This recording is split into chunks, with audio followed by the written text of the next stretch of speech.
उज्यालो radio नेटवर्कसँगै उज्यालो online र mobile एप्लिकेशनबाट एकसाथ प्रसारण भइरहेको नेपाल दर्पणमा साथी मल्लिका थापासँगै अर्जुन पोखरेलको नमस्कार।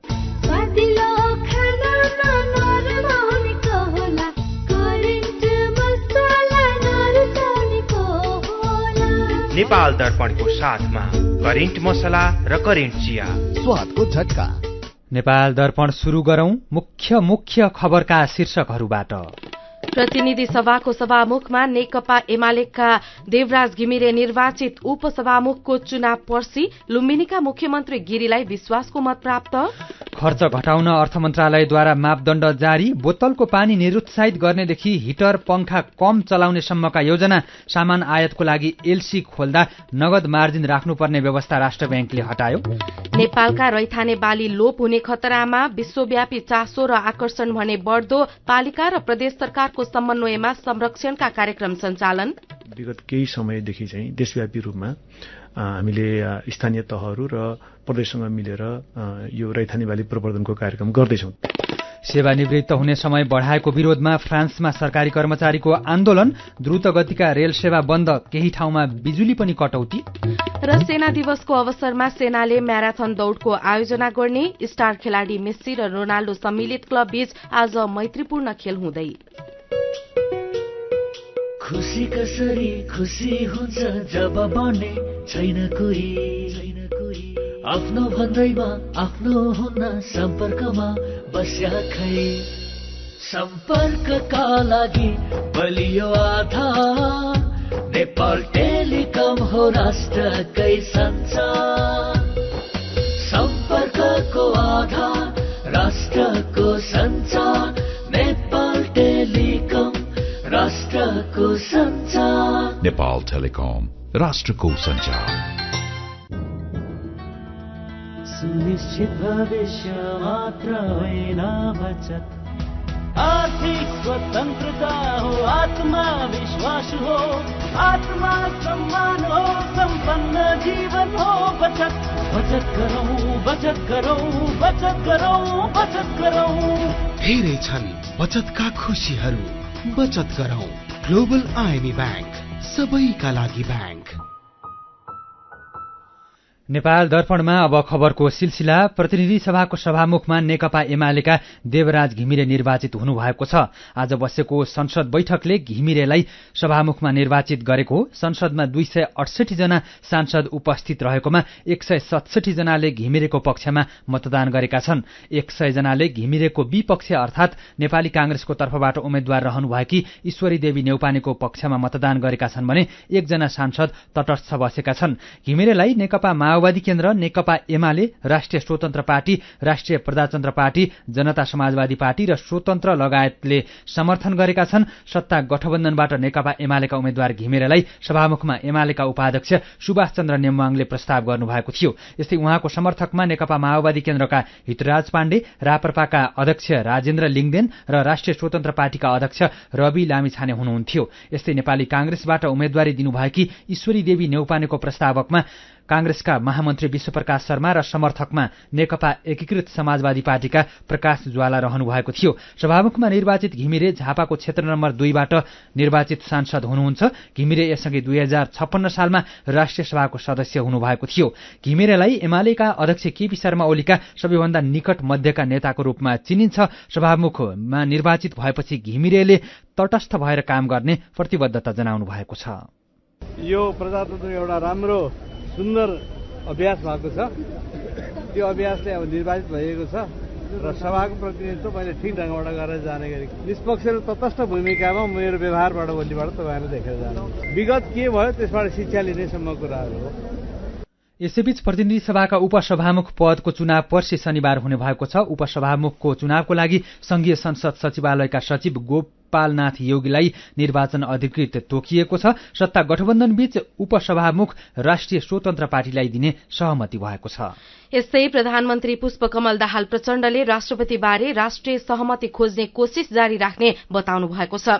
आज भएको सभामुख चुनावपछि संसद बाहिर संचारकर्मीहरूलाई प्रतिक्रिया दिँदै प्रधानमन्त्री दाहालले समय बाँकी रहेको भन्दै राष्ट्रपतिबारे समझदारी गर्ने कोशिश जारी राख्ने बताउनु भएको हो। उहाँले सत्ता साझेदार र आफूले सकेसम्म राष्ट्रपतिका बारेमा समझदारी बनाउन कोशिश गरिरहेको पनि बताउनुभयो। आज सभामुखको निर्वाचन भयो, सबै कुरा तपाईहरुले थाहा पाइहाल्नु भयो। हामी सत्ता साझेदार सबै एकै ठाउँमा उभियौं। अब प्रमुख प्रतिपक्षले पनि उठायो, प्रतिस्पर्धा भयो, बहुमतद्वारा घोषणा भयो, थाहा पाइहाल्नु। अझै समय बाँकी छ। हामी सत्ता साझेदार र मैले पनि सकेसम्म कुनै एउटा समझदारी बन्दी हुन्थ्यो भन्नेतिर कोशिश छ। तर नेकपा एमालेका अध्यक्ष एवं पूर्व प्रधानमन्त्री केपी शर्मा ओलीले राष्ट्रपतिमा आफ्नो पार्टीले उम्मेदवारी दिने उल्लेख गर्दै त्यसैमा राष्ट्रिय सहमति हुनुपर्ने दावी गर्नुभएको छ। प्रधानमन्त्री पुष्पकमल दाहाल प्रचण्डले राष्ट्रपतिमा राष्ट्रिय सहमतिको आशा राखेको बताउनु भएको र नेपाली कांग्रेसले पनि राष्ट्रपतिमा कुनै स्वतन्त्र व्यक्तिलाई नियुक्त गर्दा पनि हुने धारणा राखेपछि ओलीले त्यसको जवाफमा राष्ट्रपतिमा एमालेले नै उम्मेदवारी दिने बताउनु भएको हो। यसैबीच सभामुख चयन गर्न मत विभाजन गर्नु अघि आज संसदमा विभिन्न दलका नेताहरूले एक अर्कालाई घोचपेच गरेका छन्। राष्ट्रिय जनमोर्चाका अध्यक्ष चित्रबहादुर केसीले नेपाली कांग्रेस प्रतिपक्षमा भए पनि प्रधानमन्त्रीलाई विश्वासको मत किन दिएको हो भनेर असन्तुष्टि जनाउनु भएको छ। कांग्रेस गतिलो नहुँदै पनि सभामुखमा कांग्रेसकै उम्मेद्वार ईश्वरी न्यौपानेलाई सघाउनु पर्ने बाध्यतामा रहेको चित्रबहादुर केसीको भनाइ थियो। यस्तै नेपाल मजदुर किसान पार्टीका सांसद प्रेम सुवालले प्रमुख प्रतिपक्षी दल कांग्रेसले प्रधानमन्त्रीमा प्रचण्डलाई समर्थन गरेकोले अब आफ्नो दललाई प्रमुख प्रतिपक्षी दल घोषणा गर्न माग गर्नुभएको छ। बैठकमा जनमत पार्टीका अध्यक्ष चन्द्रकान्त राउतले पदको लागि नभई देशलाई संकट परेको बेलामा राष्ट्रिय सहमति आवश्यक रहेको बताउनु भएको छ। यस्तै नेपाली कांग्रेसका महामन्त्री एवं सांसद विश्वप्रकाश शर्माले एमालेका अध्यक्ष केपी शर्मा ओलीले प्रधानमन्त्री पुष्पकमल दाहाल प्रचण्डलाई पिञ्जडामा राख्न खोजेको टिप्पणी गर्नुभएको छ। शर्माले ओलीले उच्च स्तरीय राजनीतिक संयन्त्रको संयोजक बनेर प्रधानमन्त्री प्रचण्डलाई पिञ्जडामा राख्न खोजेको आरोप लगाउनुभयो। मेरै जिल्लावासी श्रद्धेय कमरेडले विश्वासको प्रस्तावको बेलामा बोल्दै गर्दाखेरि प्रमुख प्रतिपक्षले विश्वासको मत दिएर ढोक्सा थापेको त होइन भनेर भन्नुभएको कुरा हामीले ढोक्सा थापेका छैनौं। तर माछा र ढोक्साको कथा हालेर कसिलो पिजडा चाहिँ नबनाउनका लागि मैले रोस्टमा उभिएर अपिल गर्नै पर्ने हुन्छ। आफू प्रधानमन्त्री भएको बेलामा सँगैको मित्रले उच्च स्तरीय संयन्त्र बनाऊ भन्दै गर्दाखेरि संविधानले नचिनेको उच्च स्तरीय संयन्त्र नबनाऊ भन्ने अनि सँगैको अर्को मित्र प्रधानमन्त्री भएको बेला संविधानले नचिनेको उच्च स्तरीय संयन्त्र बनाउनु भनेको हामीले ढोक्सा थाप्न खोजेको भन्दा देशको प्रधानमन्त्रीलाई पिँजडामा राख्न खोजिएको प्रयत्न हो भनेर म संज्ञा दिन चाहन्छु। तर नेकपा एमालेका अध्यक्ष केपी शर्मा ओलीले सरकारलाई थितिमा बाँध्ने कुरालाई कांग्रेसले पिँजडा देख्नु अशुभको संकेत भएको जवाफ दिनुभयो। बेलगाम चल्ने कुरा, थितिमा नबाँधिने कुरा, विधिमा नबाँधिने कुरा, प्रणालीका प्रबन्धभित्र नबाँधिने कुरा, प्रबन्धभित्र बाँधिनुलाई पिञ्जडा ठान्ने कुरा अशुभको संकेत। यसैबीच संघीय संसदको प्रतिनिधि सभाले पोखरामा भएको यति एयरलाइन्सको विमान दुर्घटनामा ज्यान गुमाएका प्रति शोक प्रस्ताव पारित गरेको छ। आजको बैठकको अन्तिममा सभामुखको भूमिकामा समेत रहनुभएका ज्येष्ठ सदस्य पशुपति शमशेर जवराले राख्नु भएको शोक प्रस्ताव पारित भएको हो। बैठकमा मृतकहरूको सम्झनामा 1 मिनेट मौन धारण पनि भएको छ। माघ 1 गते काठमाडौँबाट पोखराका लागि उडेको यति एयरलाइन्सको जहाज पोखराको सेती खोजमा दुर्घटना हुँदा 71 जनाको ज्यान गएको छ। बेपत्ता 1 जनाको खोजी भइरहेको छ। यसैबीच लुम्बिनी प्रदेशका मुख्यमन्त्री लीला गिरीले प्रदेशसभाबाट विश्वासको मत पाउनु भएको छ। दाङको देउखुरीमा रहेको प्रदेशसभा बैठकमा आज भएको मत विभाजनमा मुख्यमन्त्री गिरीले बहुमत सांसदको मत पाउनु भएको हो। नेकपा एमालेका तर्फबाट मुख्यमन्त्री बन्नुभएका गिरीलाई नेकपा एमाले, माओवादी केन्द्र, राप्रपा, नागरिक उन्मुक्ति पार्टी, जसपा, जनमत पार्टी, लोकतान्त्रिक समाजवादी पार्टी र स्वतन्त्र गरी 57 जना सांसदले मत दिएका छन्। नेपाली कांग्रेस र राष्ट्रिय जनमोर्चाका 28 जना सांसदले गिरीको विपक्षमा मतदान गरेका छन्। लुम्बिनी प्रदेशसभामा 87 जना सांसद रहेका छन्। गएको पुस 27 गते 58 जना सांसदको समर्थनमा गिरी मुख्यमन्त्री नियुक्त हुनुभएको थियो। सरकारले चालू आर्थिक वर्षमा चालू खर्च घटाउनका लागि विभिन्न योजना अगाडि सारेको छ। चालू खर्च घटाउने सम्बन्धी मापदण्ड 2079 जारी गर्दै अर्थ मन्त्रालयले केही बुँदा सार्वजनिक गरेको छ। चालू आर्थिक वर्षको बजेट वक्तव्यको बुँदा नम्बर 379 मा सरकारी निकायको चालू प्रकृतिका प्रशासनिक खर्च न्यूनतम 15% ले घटाउने गरी बजेट कार्यान्वयन गरिनेछ भन्ने उल्लेख भए अनुसार उप प्रधानमन्त्री एवं अर्थमन्त्री विष्णु पौडेलले ती मापदण्ड अगाडि सार्नु भएको छ। अर्थ मन्त्रालयको मापदण्ड अनुसार अति आवश्यक बाहेकका स्वदेश तथा विदेशका भ्रमणलाई निरुत्साहित गरिनेछ। यस्तै 2 पाङ्ग्रे तथा 4 पाङ्ग्रे गाड़ीको सर्भिसिङ गर्दा आवश्यक भएमा मात्र मोबिल तथा लुब्रिकेन्ट फेरिने उल्लेख छ। अति आवश्यकदेखि बाहेक थोरै र पटके रूपमा प्रयोग हुने सामान स्टक नराख्ने, मन्त्रालयले नियमित रूपमा छाप्ने बजेट सम्बन्धी पुस्तक वा अन्य पुस्तकहरू कम गरी वेबसाइटमा राखिने भएको छ। यस्तै खर्च घटाउनका लागि अति आवश्यक बाहेकका सेमिनार तालिम गोष्ठी गर्नै पर्ने भए मन्त्रालयको कार्यकक्ष वा सरकारी निकायका भवनहरू प्रयोग गर्ने उल्लेख छ। यस्तै अति आवश्यक बिना एसी, हिटर र पंखाको प्रयोग नगर्ने, बोतलको पानीलाई निरुत्साहित गर्ने, कार्यालयमा प्रयोग हुने टोनर र कार्टेजलाई मिलेसम्म रिफिल गर्ने, स्वीकृत दरबन्दी र कार्यक्रममा समावेश भएको भन्दा बाहेक करार तथा ज्यालादारीमा कामकाज नलगाउने र बैठकहरू कार्यालय समयभित्र मिलाउने व्यवस्था मापदण्डमा गरिएको छ। यसबाट सकारात्मक शुरूआत हुने मन्त्रालयले अपेक्षा गरेको छ। यसैबीच विदेशबाट सामान आयातको लागि प्रतिपत्र अर्थात एलसी खोल्दा नै बैंकमा रकम जम्मा गर्नुपर्ने अर्थात नगद मार्जिनको व्यवस्था हटेको छ। नेपाल राष्ट्र बैंकले आज एकीकृत परिपत्र 2078 मा संशोधन गर्दै नगद मार्जिनको व्यवस्था हटाएको हो। अब कुनै पनि वस्तु आयात गर्नको लागि बैंकमा नगद मार्जिन राख्नुपर्ने छैन। एलसी खोल्दा व्यवसायीले 100% नगद राख्नुपर्ने व्यवस्थाको चर्को विरोध गर्दै आएका थिए। विदेशी विनिमय सञ्चित घट्दै गएपछि राष्ट्र बैंकले नगद मार्जिनको व्यवस्था गरेकोमा अहिले सञ्चितमा सुधार भएपछि राष्ट्र बैंकले व्यवस्था हटाएको हो। सीधा कुरा प्रश्न विचार, यो हो उज्यालो रेडियो नेटवर्क। नेपाल दर्पणमा रैथाने बाली संरक्षण बारेको कुराकानीसँगै खबरको सिलसिला बाँकी नै छ, सुन्दै गर्नुहोला। कृषि, भेटेनरी र इन्जिनियरिङ संकायतर्फ स्नातक तह अध्ययनका लागि नयाँ भर्ना सम्बन्धी नेपाल पोलिटेक्निक इन्स्टिच्युट भरतपुर चितवनको सूचना। विगत 28 वर्षदेखि गुणस्तरीय प्राविधिक शिक्षा प्रदान गर्दै आइरहेको Nepal polytechnic institute NPI Bharatpur चितवनमा शैक्षिक वर्ष 2079 का लागि स्नातक तहमा कृषितर्फ बीएससी एजी र BVSc and AH veterinary doctor साथै इन्जिनियरिङ तर्फ बीई सिभिल र बीई इलेक्ट्रिकल शैक्षिक कार्यक्रममा पुनः प्रवेश परीक्षा हुन गइरहेकाले इच्छुक विद्यार्थीहरूले entrance.pufosd.edu.np मा लगन गरी वा सिधै कलेजमा सम्पर्क राखी फारम भर्न सूचित गरिन्छ। फारम भर्ने अन्तिम मिति माघ 6 गतेसम्म, प्रवेश परीक्षा माघ 14 गते। थप जानकारीका लागि Nepal polytechnic institute NPI Bharatpur Chitwan.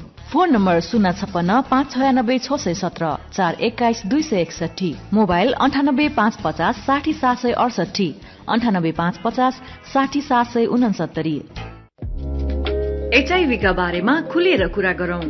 HIV खराब आचरणको नतिजा नभई असावधानीको परिणाम हो, तसर्थ यसबाट बच्न असुरक्षित यौन सम्पर्क नराखौं। अन्य व्यक्तिले प्रयोग गरेका धारिला औजार जस्तै छुरी, दारी काट्ने ब्लेड प्रयोग नगरौं र रगत चढाउनु पर्ने अवस्था भएमा परीक्षण गरेको रगत मात्र चढाउँ।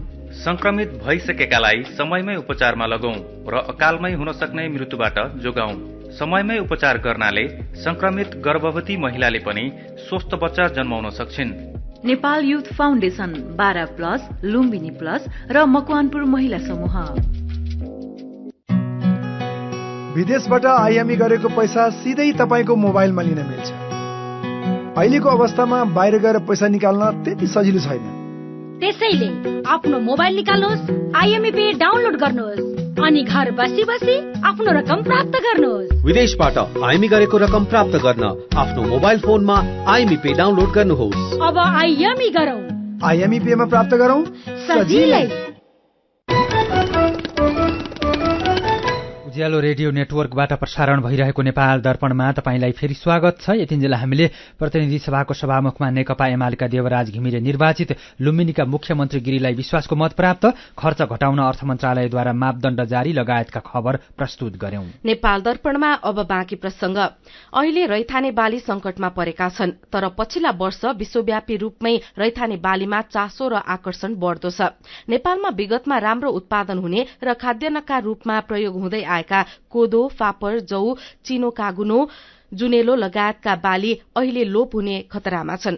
हाम्रा लागि यी रैथाने बालीको संरक्षण किन महत्वपूर्ण छ भनेर साथी मदन पौड्यालले कृषि तथा पशुपन्छी विकास मन्त्रालयका सहसचिव एवं बाली विकास तथा कृषि जैविक विविधता संरक्षण केन्द्रका प्रमुख डाक्टर रामकृष्ण श्रेष्ठलाई सोध्नु भएको छ। रैथाने बाली भन्नाले सामान्यतया सदियौंदेखि परम्परा कालदेखि नै खेती गरेर किसानले संरक्षण गर्दै आएको, अनि यो भन्नुस् न अरू आधुनिक खेती प्रणालीमा त्यति समावेश नभएको, अनुसन्धान र विकासमा पनि त्यति समावेश नभएको, सामाजिक रूपमा पनि अलि हेलामा परेको हैन, यस्तो बालीलाई हामी रैथाने बाली भन्छौं।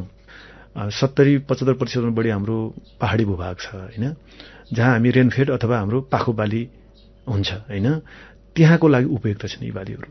त्यसमाथि यी बालीहरूमा धेरै फाइदाहरू छन्। यी बालीमा तपाईले बाहिरबाट मल कम हाले पनि खेती गर्न सकिने, सिंचाइ कम भए पनि नभए पनि केही न केही उत्पादन हुने, अनि रोग किरा पनि कम लाग्ने, अनि कमसल खालको माटोमा पनि खेती गर्न सकिने हैन। त्यसै गरिकन अर्को सबैभन्दा महत्त्वपूर्ण अहिलेको सन्दर्भमा जलवायु परिवर्तन अनुकूलित छन् यी बालीहरू हैन। जलवायु परिवर्तनको कारणले, सुक्खा खडेरीको कारणले अरू हाम्रा भन्नुस् न उन्नत जातहरू हैन, तिनीहरू चाहिँ उत्पादन कम हुने अथवा बाली बिग्रने अवस्थामा पनि यिनले केही न केही उत्पादन दिन्छन्।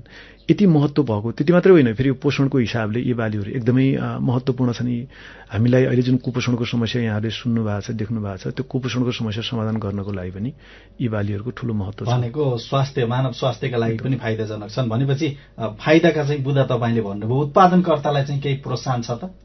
यही महत्त्वलाई दृष्टिगत गरेर नेपाल सरकारले विगत केही समयदेखि चाहिँ देशव्यापी रूपमा हामीले स्थानीय तहहरू र प्रदेशसँग मिलेर यो रैथाने बाली प्रवर्धनको कार्यक्रम गर्दैछौँ। तपाईलाई जानकारी दिउँ, यसै वर्षको मात्रै कुरा गर्ने हो भने हामी 133 पालिका र 7वटै प्रदेशमा 2टा कार्यक्रम, एउटा रैथाने बाली प्रवर्धनकै नामबाट कार्यक्रम लिएर गएका छौँ, अर्को चाहिँ कृषि जैविक विविधता संरक्षण नामको कार्यक्रमबाट लिएर गएका छौँ। दुईटैको कार्य प्रकृति मोडालिटी चाहिँ मिल्दोजुल्दो छ, त्यही भएर मैले 133 भने।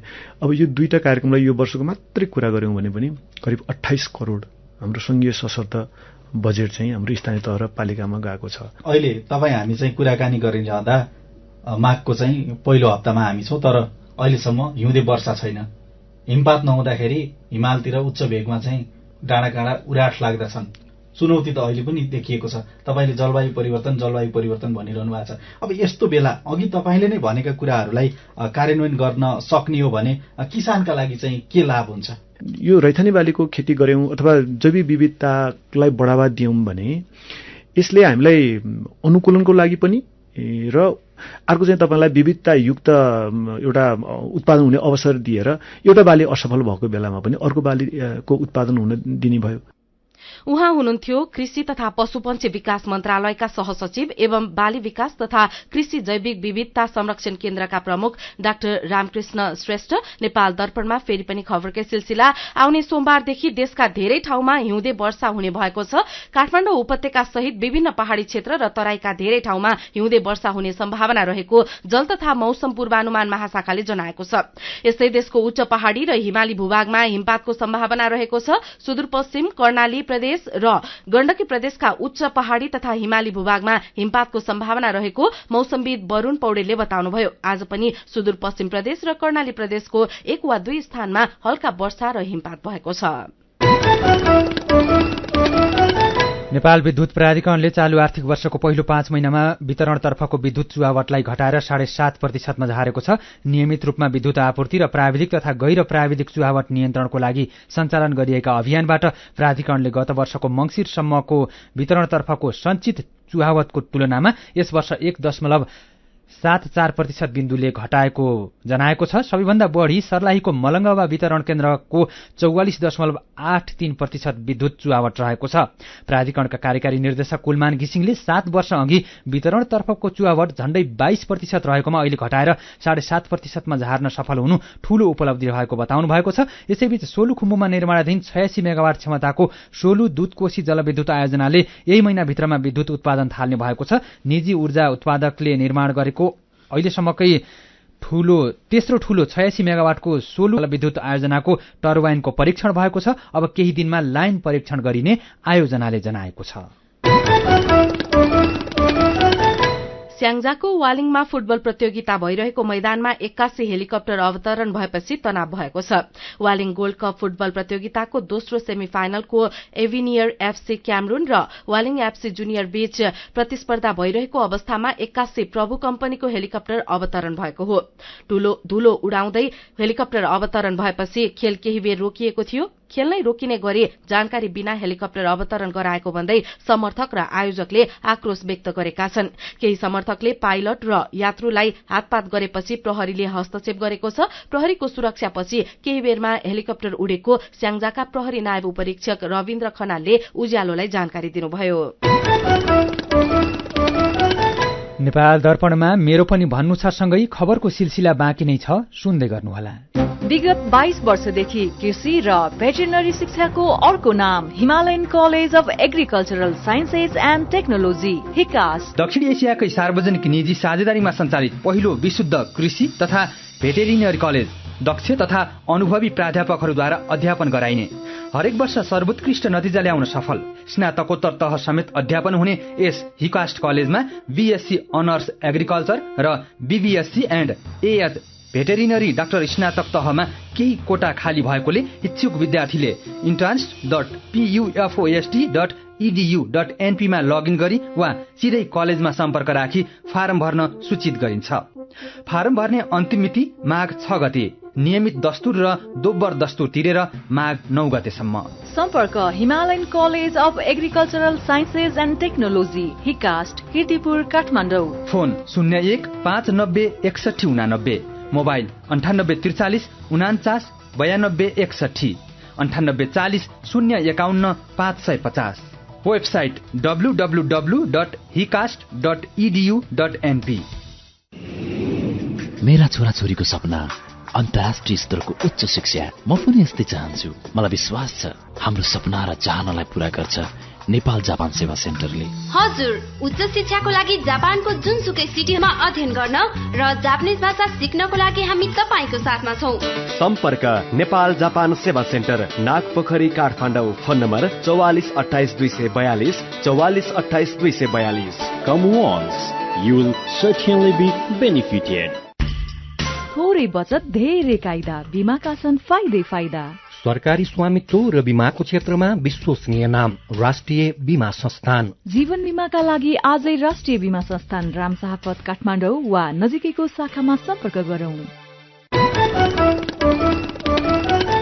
उज्यालो रेडियो नेटवर्क मार्फत देशभरिका विभिन्न एफएम स्टेशन तथा उज्यालो अनलाइन र मोबाइल एप्लिकेशनमा प्रसारण भइरहेको नेपाल दर्पणमा तपाईंलाई फेरि स्वागत छ। अब बाँकी खबर। काठमाडौँमा 3 जनाको साथबाट प्रहरीले 731 थान राहदानी बरामद गरेको छ। गोङ्गमुमा रहेका 2 वटा होटलमा बसेका 3 जनाको साथबाट 731 थान राहदानी बरामद गरिएको प्रहरीले जनाएको छ। राहदानी सहित कञ्चनपुर बेदकोट नगरपालिका 3 घरभई टोखा नगरपालिका 9 म्याग्दी चोक बस्ने 48 वर्षीय लोकजङखडका सहित 3 जनालाई प्रहरीले पक्राउ गरेको हो। शेयर बजार परिसूचक नेप्सी आज 5.71 अंकले बढेर 2178.81 बिन्दुमा पुगेको छ। आज 246 वटा कम्पनीका 82,47,000 किता शेयर 3 अर्ब 4 करोड 45 लाख रुपियाँमा कारोबार भएका छन्। सबैभन्दा धेरै एनआईसी एसिया ब्याङ्कको 18 करोड रुपियाँको शेयर किनबेच भयो। दाङको देउखुरीमा ग्यास बोकेको मिनी ट्रकले ठक्कर दिँदा 1 जना साइकल यात्रीको ज्यान गएको छ। लमही भालुवाङ सड़क खण्ड अन्तर्गत पिपरी चोकमा मिनी ट्रकले बाटो पार गरिरहेको साइकललाई ठक्कर दिँदा स्थानीय कृष्ण बहादुर महराको ज्यान गएको प्रहरीले जनाएको छ। आगलागीमा परेर सिकिस्ते घाइते भएका राउटे नारायण शाहीको ज्यान गएको छ। गएको पुस 19 गते राति दैलेखको नारायण नगरपालिका 9 को चुप्रा नजिक जंगलमा बस्दै आएका लोप उन्मुख राउटे बस्तीमा आगलागी हुँदा शाही जल्नु भएको थियो। उपचारको लागि काठमाडौँ ल्याइएकोमा उपचारकै क्रममा आगोले जलेको 16 दिनपछि आज शाहीको ज्यान गएको हो। चोभारको जलविनायक पुल नजिकै बागमती नदीको किनारमा कार खसेर बेपत्ता भएका राजकुमार खत्रीको शव आज फेला परेको छ। सशस्त्र प्रहरी बलको टोलीले खत्रीको शव दुर्घटनास्थलबाट झण्डै 100 मिटर तल फेला पारेको हो। यही माघ 2 गते बा 55654 नम्बरको कार नदी किनारमा खसेको थियो। म्याग्दीका 2वटा ठाउँमा पहिरोको प्राविधिक अध्ययन गर्न उपकरण जडान भएको छ। अन्नपूर्ण गाउँपालिका 3 को फगाम र काभ्रेभिरमा डाटा लगर सहितको उपकरणमा चिस्यान मापन गर्ने यन्त्र, तापक्रम र आर्द्रता नाप्ने सेन्सर र ध्वनि उत्सर्जन गर्ने सेन्सर जडान गरिएको हो। उपकरणबाट प्राप्त हुने जमिनीभित्रको तथ्याङ्कले पहिरो जान सक्ने अवस्थाबारे जानकारी दिएर पूर्व तयारी र मनसुन योजना बनाउन सहयोग हुने पहिरोको अनुसन्धान गरिरहेका सजग समूहका सदस्य निमा दोर्जे भुटियाले जानकारी दिनुभयो। खोटाङमा श्रृंखलाबद्ध चोरीमा संलग्न 3 जना पक्राउ परेका छन्। 2वटा घरबाट नगद, सुनचाँदी, पुरानो सिक्का लगायतका धनमाल चोरीमा संलग्न दिक्तेल रूपाकोट मजुवागढी नगरपालिका 1 दिक्तेलका कृष्ण विक, परशुराम विक र दिक्तेल रूपाकोट मजुवागढी नगरपालिका 4 खाल्लेका इन्द्रबहादुर विकलाई प्रहरीले पक्राउ गरेको हो। सिन्धुपाल्चोकको 12 नगरपालिकाले गोरु पाल्ने 776 जना किसानलाई प्रोत्साहन स्वरूप 10,000 रुपियाँका दरले अनुदान दिएको छ। हिजो एक कार्यक्रमको आयोजना गरेर 12 नगरपालिकाले जैविक कृषिलाई प्रवर्धन गर्ने उद्देश्यका साथ नागरिकसँग नगर प्रमुख कार्यक्रम मार्फत किसानलाई अनुदान दिएको हो। नगर प्रमुख बालकृष्ण बस्नेतका अनुसार भौगोलिक अवस्थाका कारण ट्र्याक्टर सबै गाउँमा लैजान नसक्ने भएका कारण गोरु पालक किसानलाई अनुदान रकम प्रदान गरिएको हो। काभ्रेको नमोबुद्ध नगरपालिकाले आफ्नो क्षेत्रमा पर्ने बीपी राजमार्गमा फोहोर फाल्ने गाडी तथा यात्रुलाई कार्यवाही गर्ने भएको छ। नेपाल प्रहरीसँगको सहकारीमा नगरपालिकाले बीपी राजमार्ग प्रयोगकर्तालाई फोहोरजन्य सामग्री फाले कार्यवाही गर्ने निर्णय सहित सचेत गराउने निर्णय गरेको हो। मेरो पनि भन्नु छ। ईसा अवार्ड प्राप्त गरेका वरिष्ठ नेत्ररोग विशेषज्ञ डाक्टर सन्दुक रोहितलाई प्रधानमन्त्री पुष्पकमल दाहाल प्रचण्डले बधाई दिएको खबरमा मित्रबन्धु ढकाल लेख्नुहुन्छ। अब यसै गरी हामीले पनि प्रधानमन्त्री, मन्त्री र नेताहरूलाई बधाई दिने दिन आओस्। मापदण्ड विपरीतका क्रसर उद्योग बन्द गर्दा विकास निर्माणका काम पनि प्रभावित भएको भन्दै टाइम टू टाइम नाम राखेका साथी रतन प्रसाद डुम्रे लेख्नुहुन्छ। नियम विपरीत सञ्चालित सबै क्रसर बन्द हुनुपर्छ। यस्ता क्रसर मापदण्डमा नआउन्जेल सरकारले ढुङ्गा, गिटी र बालुवाका लागि विकल्पको व्यवस्था गर्नुपर्छ। यही विषयमा रामनारायण सिंहले लेख्नु भएको छ। अवैध क्रसर उद्योग बन्द गर्नु राम्रो कदम हो, तर निर्माण कार्य प्रभावित भई भ्रष्टाचार बढ्ने अवस्था आउन दिनु पनि त भएन नि। यसका लागि उचित कदम चालियोस्।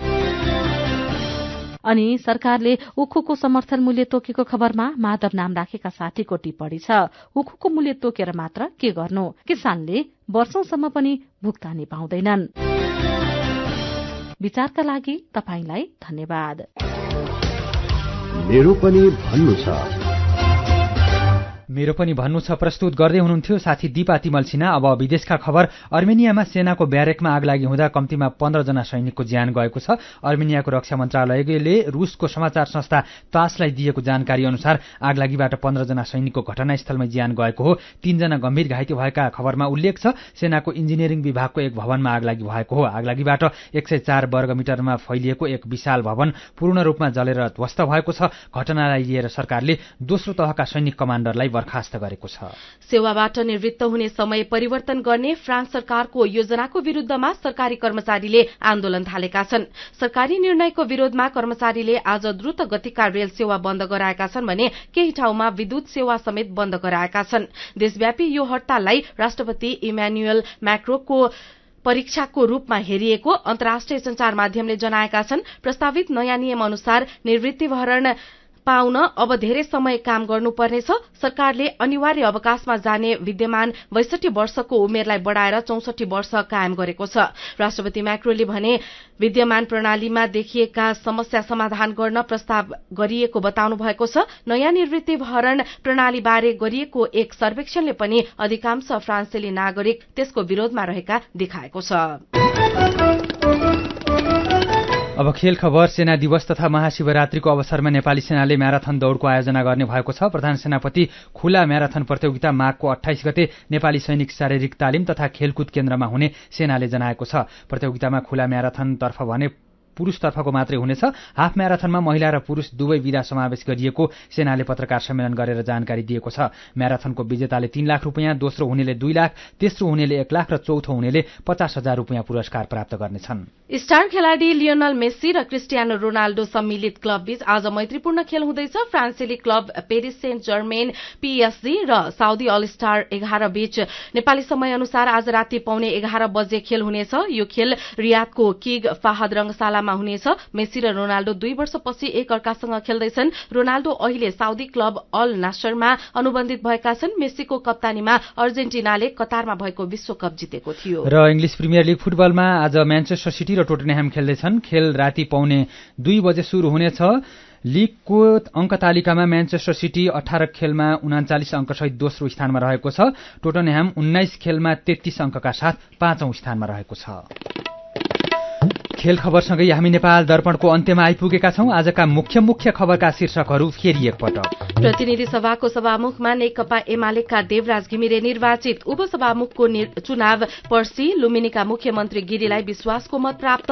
खर्च घटाउन अर्थ मन्त्रालयद्वारा मापदण्ड जारी। बोतलको पानी निरुत्साहित गर्नेदेखि हिटर पंखा कम चलाउनेसम्मका योजना। सामान आयातको लागि एलसी खोल्दा नगद मार्जिन राख्नुपर्ने व्यवस्था राष्ट्र बैंकले हटायो।